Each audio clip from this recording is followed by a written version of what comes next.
Family से भी जुड़े रहना चाहती हैं और साध्वी भी बनना चाहती हैं और बोल रही हैं डिफ़िकल्ट भी है, तो ये दो तरीके की बातें कर रही हैं। 28 साल में ही आप इतना जीवन जी ली हैं कि आप सनातन की तरफ रुख करना चाहती हैं, तो बहुत बड़ा कारण है। मुझे लगता है जिस रास्ते पे आप चल रही हैं वो रास्ता पिछले रास्ते से कई ज़्यादा साध्वी बनना इट्स वेरी डिफ़िकल्ट। और साध्वी बन ऐसे मैंने बोल दिया कि नहीं मैं साध्वी बन चुकी हूँ, लेकिन मैं वो चीज़ें फॉलो नहीं कर रही। कपूर गरम कपूर गौरम लाइक मैं सारे मंत्र नहीं करती, मैं सिर्फ मांग नहीं आता। आता है बट अभी बहुत बड़ी लाइन नहीं है, आप जहाँ भूलेंगी हम साथ दे देंगे। सॉरी आप जहाँ भूलेंगी हम साथ दे देंगे। आता है?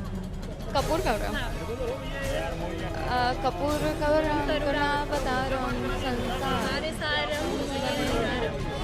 नमस्कार, बहुत स्वागत है आपका हमारे चैनल में। मैं हूं आपके साथ प्रिया पांडे। इस वक्त मैं प्रयागराज में मौजूद हूं और प्रयागराज में आप देख सकते हैं साधु संतों का मेला लगा है। इस वक्त मेरे साथ एक साध्वी मौजूद हैं, इनसे हम जानने की कोशिश करेंगे कि आखिरकार इनके साध्वी बनने का कारण क्या है, क्योंकि इससे पहले आपने देखा था कि हरसा रिझारिया काफ़ी ज़्यादा वायरल हुई थी, लेकिन उन्होंने शिक्षा दीक्षा नहीं ली थी। तो पहले तो आप अपना नाम बता दीजिए। नीचा। तो ये साध्वी आप बनी कब? मैं साध्वी बनने जा रही हूँ। अभी आप बनने जा रही हैं, तो ऐसा विचार क्यों आया? देखिए साध्वी बनना बहुत कठिन वर्क है, बिकॉज हर कोई साध्वी नहीं बन सकता। और साध्वी बनने का मेरे दिमाग में इसलिए आया बिकॉज देखो अभी मैं लाइफ में ना बहुत दुनिया घूमी हूँ और बहुत लाइफस्टाइल लोगों की देख चुकी हूँ। पूरे दुनिया में घूमते हुए भी अगर आपको मेंटल पीस नहीं है ना, तो आप जो ये जीवन जी रहे हो उसका कुछ मतलब नहीं है। तो आपकी उम्र अभी कितनी है? 28 साल में ही आप इतना जीवन जी ली हैं कि आप सनातन की तरफ रुख करना चाहती हैं, तो बहुत बड़ा कारण रहा होगा। आपकी बात सही है। लाइक मेरे लाइफ में बहुत सारे ऐसे सिचुएशंस आए हैं जहाँ पे मेरी लाइफ बहुत ड्रास्टिकली चेंज हुई है और मैंने इतने लाइफ में अकेले ही इतना सब कुछ डील किया है, ठीक है। तो अब मुझे ऐसा लगता है कि आप ये दुनिया में अकेले आए हो और अकेले ही जाओगे। आपकी लाइफ में हर एक चीज़ का एक चैप्टर आएगा। वो चैप्टर आपको एक स्टोरी सुनाएगा, एक स्टोरी सिखाएगा और वो चैप्टर आपकी लाइफ से निकल जाएगा। आपको नहीं लगता जिस रास्ते पे आप चल रही हैं वो रास्ता पिछले रास्ते से कई ज़्यादा कठिन है? आपकी बात एकदम सही है, क्योंकि जो ये मार्ग मैं चूज़ करने जा रही हूँ वो जो मैं नॉर्मल लाइफ जी रही थी उससे बहुत ज़्यादा कठिन है। बिकॉज़ काफ़ी सारी चीज़ें त्यागनी पड़ती है, काफ़ी सारी चीज़ें आपको लाइफ में एक्सेप्ट करनी पड़ती है, काफ़ी सारी चीज़ें आपको आपकी इच्छाओं को कंट्रोल करना पड़ता है। जब आप अपनी इच्छाओं को कंट्रोल कर सकते हो और जब आप अपने माइंड को कंट्रोल कर सकते हो ना, तो लाइफ में आप कुछ भी कर सकते हो। सनातन को लेके कितना जानते हैं? सनातन धर्म सनातनी जो अब आजकल जा रहे हैं लोग, ठीक है। तो सनातनी को मैं पहली बात तो बहुत सैल्यूट करती हूँ बिकॉज ये मार्ग में आना हर किसी के बस की बात नहीं है।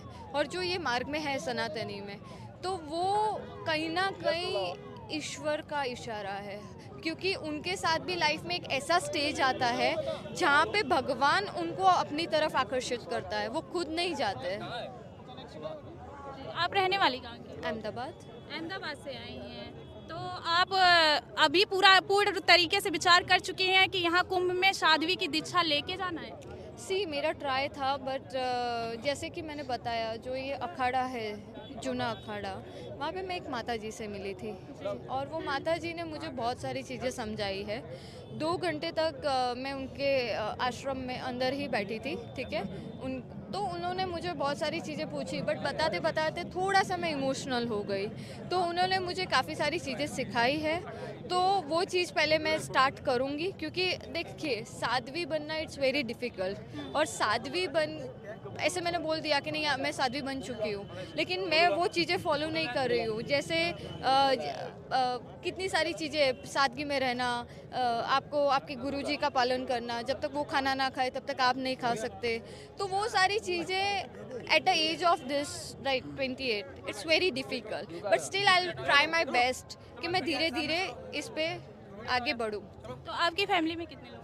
मेरे फैमिली में सिर्फ मेरे पापा है। तो आप जब शिक्षा दीक्षा लेंगी यहाँ की साध्वी के रूप में, तब तो उनका पिंडदान करना पड़ेगा, तो क्या आप तैयार हैं?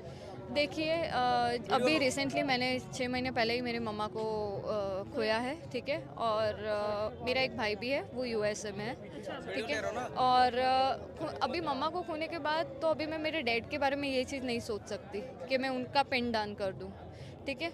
तो अभी इसीलिए मैं समय ले रही हूँ। पहले मैं कुछ चीज़ों, मेरी माइंड और मेरी इंद्रियों को कंट्रोल करूँ, फिर आगे मैं पिंडदान का सोचूँ। मैं देख रही हूँ आप फैमिली से भी जुड़े रहना चाहती हैं और साध्वी भी बनना चाहती हैं और बोल रही हैं डिफ़िकल्ट भी है, तो ये दो तरीके की बातें लग रही हैं। आपकी बात एकदम सही है। देखिए, मैं फैमिली से ऐसा नहीं बोल रही हूँ कि मैं उनको कल के कल छोड़ दूँगी, ठीक है। हर किसी आज अब अगर हमारे पेरेंट्स हमें इतना बड़ा करते हैं तो वो छोड़ने के लिए हमें बड़ा नहीं करते। बट ये मार्ग में अंदर आने का ही रीज़न मेरी मम्मा है। मेरी मम्मा मुझे छोड़ के गए हैं, ठीक है। तो अभी मम्मा का जो पेन है वो एक लड़की बहुत अच्छे से समझ सकती है, क्योंकि जो मम्मी एक बेटी के लिए होती है वो उसकी बेस्ट फ्रेंड होती है, उसकी हर एक चीज़ होती है जो एक बच्ची अपनी मम्मा से सब कुछ शेयर कर सकती है। आज वो नहीं है तो ठीक है, तो लाइफ में बहुत सारे चेंजेस ऑटोमेटिक आ जाते हैं। और अभी महाकुंभ में आने के बाद जब मैं कुछ साध्वियों से मिल रही हूँ, कुछ लोगों को देख रही हूँ, तो जो उनकी लाइफ है, और देखिए मैं स्पिरिचुअल तो बहुत पहले से हूँ। मैं बहुत सारी मतलब मेरा दिन की शुरुआत ही महादेव जी के मंत्र से ही होती है। तो मुझे ऐसा लगता है कि मुझे अब धीरे धीरे ये मार्ग चूज़ करना चाहिए। महादेव के बारे में कितना जानते हैं? महादेव का मैं मृत्युंजय मंत्र 108 बार डेली करती हूँ, बिकॉज वो जो एक मंत्र है उससे लाइफ में मेरे पर्सनली बहुत चेंजेस आए हैं और सारे पॉजिटिव चेंजेस है। कौन सा? मृत्युंजय। अच्छा, महामृत्युंजय। यस। कर्पूर गरम आता है? कपूर गौरम लाइक मैं सारे मंत्र नहीं करती, मैं सिर्फ नहीं आता। आता है। बट अभी इंटरव्यू चल रहा है, अभी मैं बोलने जाऊँगी, कहीं ना कहीं भूल गई तो बहुत बड़ी लाइन नहीं है, आप जहाँ भूलेंगी हम साथ दे देंगे। सॉरी, आप जहाँ भूलेंगी हम साथ दे देंगे। आता है? कपूर गौरम। हाँ। कपूर गौरम करुणा अवतारम हमारे सारम संसार। पूरा नहीं आता, मतलब आप अगर शिव की भक्त हैं तो इतना तो आना चाहिए। देखिए मंत्रस के बारे में आपको मैंने पहले ही बता दिया कि मुझे सिर्फ मृत्युंजय महामंत्र आता है। अभी ये 4 महीने से मैं ये सब चीज़ों में ज़्यादा आई हूँ। प्रयागराज में आप कब आए? 3 दिन हुए। 3 दिन हुए। तो 3 दिन में आप सडनली ऐसे अचानक से प्लान बना ली कि या घर से विचार करके आई थी कि साध्वी बनना है? देखिए, मैं साध्वी बनने नहीं आई हूँ, पहली बात। दूसरी बात, ये 24 तारीख को मेरी मम्मी को 6 मंथ हुए हैं। मेरी मम्मा 24 को ऑफ हुए थे, तो स्पेशली मैं मेरी मम्मा के लिए आई हूँ। ये हमारे साथ ही साध्वी बनने आई हैं प्रयागराज में, आप देख सकते हैं। और इनको बोल रही हैं कि शिव की भक्त है, लेकिन हमने अगर शिव के बारे में इनसे कुछ जानने की कोशिश की तो उतना अच्छे से वो नहीं बता पाई हैं।